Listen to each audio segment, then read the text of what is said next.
Deməli, ölkədə ən çox linçlənən müəllim olaraqdan bu videonu çəkməyi özümə borc bilirəm. Açıq səhifə işlədənlər bilir ki, siz nə edirsinizsə edin, mütləq nəsə söz tapan bir kütlə olacaq. Mən dərs videoları paylaşıram, yazırlar ki, bu qədər dərs keçməyin, gəncliyinizi yaşayın.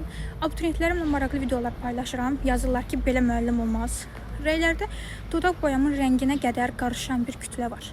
Amma sağlam düşüncədə olan hər kəs bilir ki, mənim etdiyim makyaj peşəkarlığıma kölgə salmır, əksinə onu tamamlayır.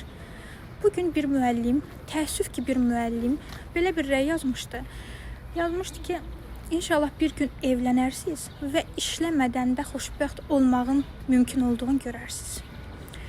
Doğrudan da təəssüf edirəm, çünki hələ də bu düşüncədə olan qadınlarımız var. Sizin üçün evlilik başqasına yük olmaqdır, belə baxıram. Mənim üçün evlilik iki güclü insanın birləşib daha güclü olmasıdır. Mən evliliyə qarşı deyiləm. Atam şükürlər olsun ki, hər zaman dağ kimi arxamdadır.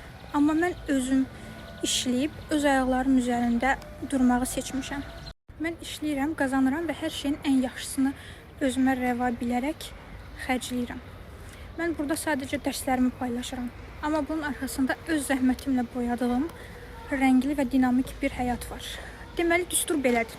Mən işləyirəm, qazanıram və həyatımı ən yaxşı şəkildə idarə edirəm. Belə baxıram, siz bəziləri məsləhət verməyi sevir. Bunu da bir müəllim məsləhəti olaraq qəbul edin. Öz gücünə güvənmək ən böyük lüksdür. Videonu bitirdikdən sonra yadıma düşdü ki, mən dərslərim haqqında məlumat vermədim. Uşaqlar hal-hazırda surət qruplarımıza və yay qruplarımıza qeydiyyat davam edir. Ətraflı məlumat və qeydiyyat üçün mesaj bölməsinə ad, soyad, oxuduğunuz sinifi qeyd edin.